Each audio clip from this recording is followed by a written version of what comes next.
हो गया। चलो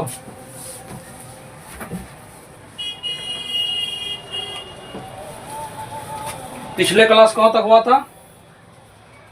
35 तक। 35 तक हुआ था। आज 36 से देखना है ना। चलो सबकी निगाहें और नजर यहाँ रहनी चाहिए। ठीक, देखो समझो सवाल को। ऊपर में क्या लिखा है? घटते क्रम यानी कि अवरोही क्रम में लिखें।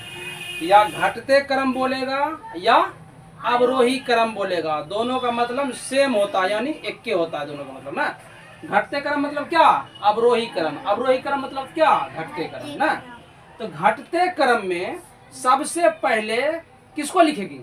बड़ा वाला को। बड़ा वाले घटते क्रम में सबसे पहले किसको लिखेगी? बड़ा वाला। तो बड़ा वाला, इसमें से बड़ा वाला खोजना है। कौन है सबसे बड़ा? कौन है सबसे बड़ा? कौन है? देखो इसके 1.82 यहाँ है 0, इसके मतलब दशमलव के पहले वाला पहले देखना है।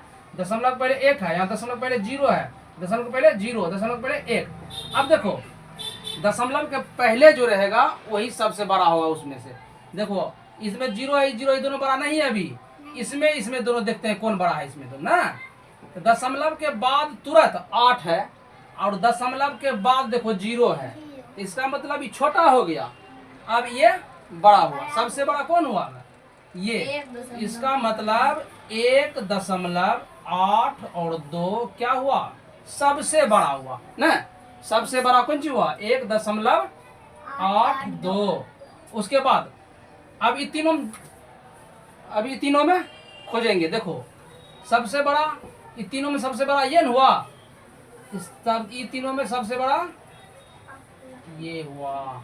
उसके बाद ये दोनों में आप बड़ा देखेंगे। दशमलव के बाद के अंक देखेंगे 7 है, दशमलव के बाद के अंक देखेंगे यहाँ 7 है, दशमलव के बाद देखेंगे यहाँ तो 9 है। इसका मतलब सबसे बड़ा कौन? दशमलव 0.9। उसके बाद लास्ट में क्या बच गया मेरा? 0.723। यही हो गया आंसर। घटते क्रम में। क्या हुआ? घटते क्रम में। देखो सबसे बड़ा, इससे छोटा, इससे छोटा, इससे छोटा, मतलब क्रम में सज गया। यहाँ नजर रहनी चाहिए सबका। देखो अगला, देखो नेक्स्ट, इसको भी सजाना है। कौन क्रम में? घटते क्रम। घटते क्रम। सबसे पहले बड़ा वाला खोजेंगे। इसमें दशमलव के पहले वाला अंक देखेंगे किसका बड़ा है। दशमलव के पहले वाला अंक देखेंगे किसका बड़ा है। तो दशमलव के पहले यहाँ 8 है, दशमलव के पहले यहाँ 89 है, तो यही दोनों में कौन बड़ा होगा? तो बताओ ये दोनों में सबसे बड़ा कौन? 89 दशमलव कितना? 5। उसके बाद ये बड़ा होगा ना है। ये तो दशमलव के पहले 0 है, इससे दशमलव के पहले 0 है, ये दोनों में ये बड़ा होगा। तो 8.95। अब ये दोनों में देखो बड़ा कैसे पता करेगा। देखो दोनों में बड़ा, दशमलव के बाद देखो 8 है ना, और दशमलव के बाद 0 है, इसका मतलब ये छोटा हो गया, ये छोटा हो गया, तो ये बड़ा हुआ। तो इसके बाद क्या लिखेगा? 0.895 ना। उसके बाद सबसे छोटा कौन? सबसे छोटा कौन? 0.0895। समझ में आ गया? चलो अब यहाँ कहता है बढ़ते क्रम में। ऊपर था घटते क्रम, यहाँ था यहाँ बढ़ते। तो बढ़ते क्रम में सबसे पहले छोटका वाला को लिखना है। बढ़ते क्रम में सबसे पहले छोटका वाला को लिखना, और घटते क्रम में सबसे पहले बड़का वाला को लिखना। याद रखना ये दो चीज, ठीक ना। बढ़ते क्रम में सबसे पहले छोटका को लिखना है और घटते क्रम में सबसे पहले बड़का को लिखना है। अब तो यहाँ कह रहा है कि बढ़ते क्रम में लिखना है, तो इसका मतलब है कि सबसे छोटा वाला पहले ढूंढेंगे। इस सब में सबसे छोटा कौन है? अभी तुरंत बोले थे दशमलव के पहले वाला अंक देखेंगे, सबसे छोटा कौन? देखो दशमलव पहले 8 है, दशमलव पहले 6 है, दशमलव पहले 11 है, दशमलव पहले 0 है, इसका मतलब सबसे छोटा यही हुआ मेरा 0.896। उसके बाद ये इसका कहानी खत्म, इसका कहानी खत्म। अब ये 3 को में देखेंगे सबसे छोटा कौन। तो देखो दशमलव के पहले 6 है, यहाँ दशमलव पहले 11 है, दशमलव पहले 8 है, इसका मतलब सबसे छोटा 6.8। 9 ये दोनों कहानी क्या हो गया, अब खत्म। खत्म। अब बच गया ई और ई दोनों ना। तो दशमलव के पहले सबसे छोटा देखेंगे कौन है, दशमलव के पहले 11 है, दशमलव के पहले 8 है, इसका मतलब दोनों में सबसे छोटा कौन, 8.5। उसके बाद लास्ट में जो बच गया उसको लिख दो 11.65। यही मेरा क्या हो गया आंसर। उसके बाद इसको भी सजाना है उसी तरह से, बढ़ते क्रम का रहा है। तो बढ़ते क्रम में सबसे पहले छोटका, तो दशमलव के पहले देखेंगे, पहले दशमलव के पहले 1, दशमलव के पहले 2, दशमलव के पहले 0, दशमलव के पहले 0। देखो 2 को इसमें है, दशमलव के पहले 0 और दशमलव के पहले 0, दो में है ना। इसमें सबसे पहले छोटा खोजेंगे, पहले पता करेंगे कैसे छोटा पता है। दशमलव का बाद वाला अंक देखेंगे, दशमलव के बाद में है 6 और दशमलव के बाद में है 9। इसका मतलब ये बड़ा हो गया, तो छोटका वाला ई हो गया ना हुआ। तो इसमें बढ़ते क्रम में सबसे पहले छोटके में लिखना है, तो छोटका वाला लिखना है पहले 0.695 हो गया। इसका कहानी खत्म। अब सबसे छोटा यही ना होगा 0.9। अब ये दोनों में छोटा, दशमलव के पहले 1 है, दशमलव के पहले 2 है, इसका मतलब छोटा ये हुआ 1.89 ना। लास्ट में क्या बच गया मेरा 2.5। बस यही हो गया मेरा कौन चीज आंसर। अब देखो नीचे का सवाल, यहाँ 38 नंबर का सवाल देखो, समझो बढ़िया से। 38 में क्या कर रहा है, पहले हिसाब को समझो तब बनेगा। 5 गो कलम का मूल्य कितना रुपया है, 5 गो कलम का मूल्य दाम, मूल्य माने दाम 75 गो रुपया है। तो उसी तरह के 3 कलम का मूल्य कितना। सबसे पहले ये 5 कलम का मूल्य दिया है, 5 कलम का मूल्य 75 रुपया है। तो सबसे पहले 1 कलम का मूल्य पता करेंगे हम। सबसे पहले 1 कलम कैसे पता करेंगे, लिखेंगे यहाँ, लिखा है यहाँ कि 5 कलम का मूल्य 75 रुपया है, इसीलिए 1 कलम का मूल्य। 1 कलम का मूल्य कैसे पता करेंगे, रुपया को रखेंगे ऊपर, रुपया को ऊपर, जो वस्तु है 5 कलम, कलम क्या है वस्तु है, तो 5 को रखेंगे नीचे। अब इससे इसमें भाग देंगे तो 1 कलम का मूल्य हमको क्या चल जाएगा, पता चल जाएगा। उसी तरह से पूछ रहा कितने कलम का मूल्य, 3 कलम का मूल्य ना, 3 कलम का मूल्य। तो इसको क्या करेंगे, लिखेंगे तब, इसीलिए 3 कलम का मूल्य बराबर, इसी को सेम पहले उतारेंगे 75/5। अब जितना कलम का दाम पूछेगा, जितना कलम का दाम पूछेगा उतना से क्या कर देगा, गुना। तो कितना कलम का दाम पूछ रहा है, 3 कलम का ना, 3 से गुना कर दिए। अब इसको काट कुट करो ऊपर नीचे, 5 से इसमें भाग लगेगा, कितने बार में जाएगा भाग, 15 बार में। अब बच गया कितना मेरा बताओ, 15, ऊपर में 15 बच गया और ऊपर में 3 बच गया। तो मतलब 15 गुना 3 करेंगे तो कितना होगा, 15 यही मेरा क्या हुआ आंसर। इसका मतलब 3 कलम का मूल्य कितना निकला, 45 रुपया। अब यहाँ समझो, ये समझ गया ना।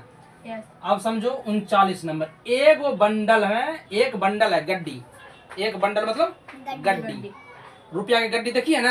हाँ, तो एक बंडल में 10 रुपया के 310 नोट है, 10 टकिया का गड्डी बनाया हुआ है।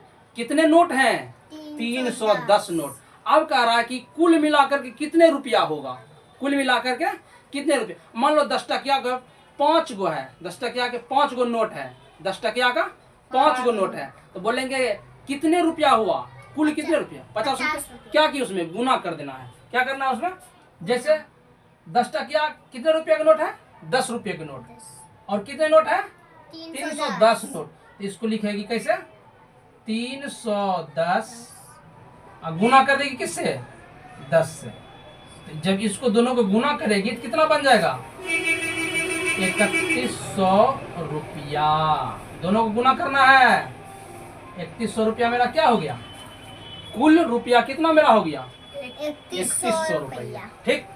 अब यहां समझो, यहां समझो, सबसे पहले 6:45 पूर्वाहन, क्या लिखा है, 6:45 पूर्वाह्न के 8 घंटा बाद का समय क्या होगा। इसका मतलब है जैसे मान लो अभी कितना बज रहा है, मान लो कि 5 बज रहा है, अभी मान लो 5 बज रहा है, हम बोलेंगे कि 3 घंटा के बाद कितना बजेगा। 8 5 अभी बज रहा है ना, 3 घंटा के बाद कितना बजेगा। 3 घंटा जोड़ दो उसमें, 5 के बाद 6 बजेगा, 7 बजेगा, 8 बजेगा। इसका मतलब कितना बज गया 8। देखो यहाँ 6:45 अभी हो रहा है, यानी कितना हो रहा है पूर्वाह्न। पूर्वाह्न मतलब कौन सी होता है बताओ। पूर्वाह्न मतलब सुबह वाला समय, भोरे भोर, भोर भोर एकदम भोरम भोर। 6:45 हो रहा है भोर में। अब कह रहा है कि इसके 8 घंटा के बाद, इसके 8 घंटा के बाद कितना समय होगा, यानी कितना बजेगा। बता देखो यहाँ पहले 8 घंटा बाद में कहा है, तो 8 घंटा इसमें क्या करेंगे, जोड़ देंगे। क्या करेंगे, यहाँ 0 0 कर देंगे, कोई दिक्कत नहीं। 8 घंटे के बाद 8 घंटा इसमें समय जोड़ दिए, इसका मतलब जोड़ेंगे क्या होगा, ये 8 6 14। अब तुम ही बताओ, अपना सबके घड़ी में 14 बजता है नहीं। तो रियली टाइम कितना होगा इसका 2 इसका मतलब हुआ अपना सबके घड़ी में कितना बजता है 12। 12 के बाद फिर से पढ़ते हैं ना 1 2, तो मतलब 12 के बाद 13 14 होता है ना। 12 के बाद कितना होता है 13 14। यहाँ कैसे पता करेगा, तो यहाँ 14 बज रहा है, 14 बज रहा है, तो इसका मतलब अपना सबके घड़ी में कितना बजेगा 2। अपने सबके घड़ी में कितना बजेगा 12 के बाद 1 और 2 ना, 1 और 2। इसके मतलब अपना सब घड़ी में 2 बज करके कितना होगा 45 मिनट। और कौन समय होगा, ये तो था पूर्वाह्न यानी सुबह वाला समय। अब क्या हो जाएगा अपराह्न। क्या हो जाएगा अपराह्न। अपराह्न को इंग्लिश में क्या कहते हैं PM।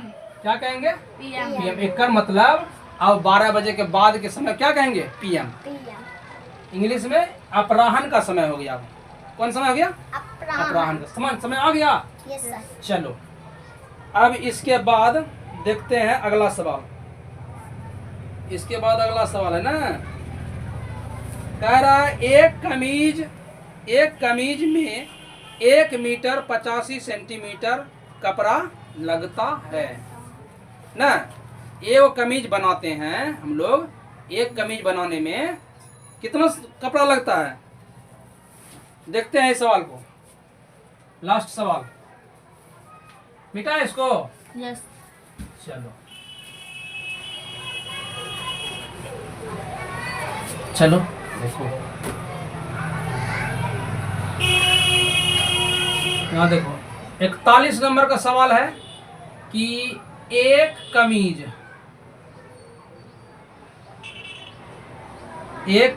में 1 मीटर 85 सेंटीमीटर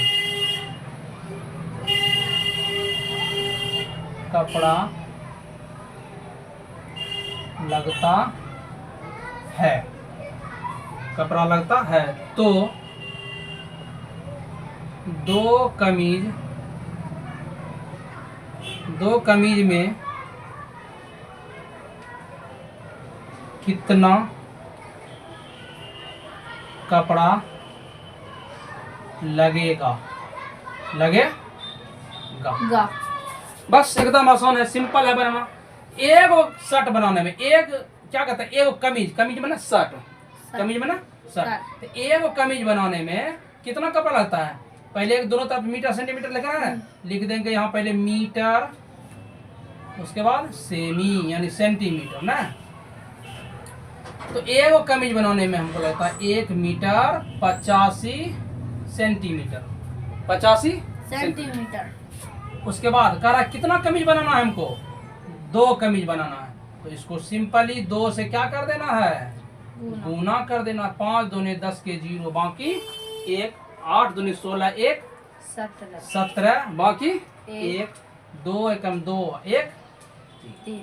इसका मतलब हुआ कि 2 कमीज बनाएंगे तो कितना कपड़ा खर्च होगा मेरा, कितना कपड़ा देना पड़ेगा 3 मीटर और 70 सेंटीमीटर सेंटीमीटर। यही मेरा क्या हो गया आंसर। आंसर। यही मेरा क्या हुआ आंसर। आंसर। चलो आज की क्लास नहीं, रुको, 2 और समझ लो। नहीं तो रहने दो इसको, रहने दो, ठीक ना। 41 तक खत्म कर दिए और 42 से अगले क्लास में देखा जाएगा, ठीक ना। चलो रखो, धन्यवाद।